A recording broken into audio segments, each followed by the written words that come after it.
कहाणी नागपंचमीची ब्राह्मण सुनेची. ऐका नागोबा देवा तुमची कहाणी. आटपाट नगर होतं. तिथं एक ब्राह्मण होता. त्या ब्राह्मणाला 5-7 सुना होत्या.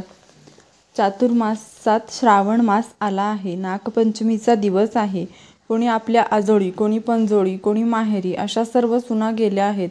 सर्वात धाकटी सून होती. तिच्या माहेरचं कोणीच नव्हतं.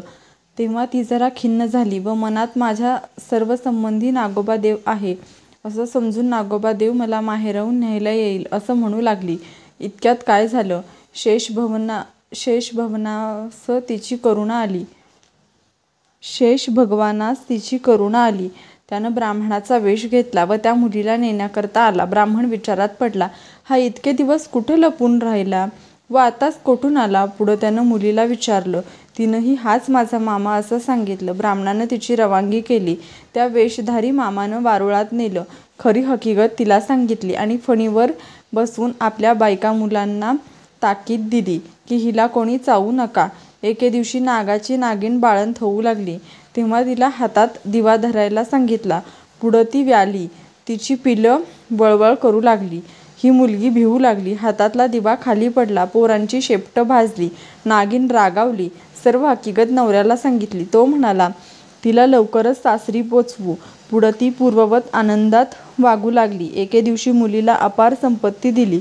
आपला मनुष्यदेह धारण करून तिला सासरी पावती केली. नागाची पोरं मोठी झाली. आपल्या आईपाशी चौकशी केली. आमची शेपटं कशानं तुटली? तिनं मुलीची गोष्ट सांगितली. त्यांना फार राग आला. हिचा सूड घ्यावा म्हणून ते हिच्या घरी आले. तो नागपंचमीचा दिवस. हिनं आपली पुष्कळ वेळ भावांची वाट पाहिली. ते येत नाहीत म्हणून पाटावर व भिंतीवर नागाची चित्र काढली. त्यांची पूजा केली. जवळ नागाने लाह्या, दूध वगैरे ठेवलं. उकडीचा नैवेद्य दाखवला.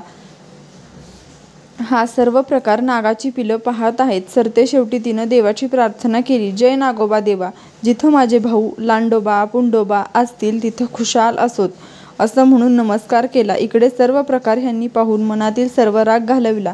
मनात हिच्याविषयी दया आली. पुढं त्या दिवशी तिथं वस्ती गेली. दूध पाणी ठेवतात त्यात पहाटेस एक नवरत्नांचा हार ठेवून निघून गेले. दुसऱ्या दिवशी हार उचलून गळ्यात घातला तर तसा तिला नागोबा प्रसन्न झाला. तसा तुम्हा हो. ही 60 उत्तराची कहाणी 5 उत्तरी सुफळ संपूर्ण.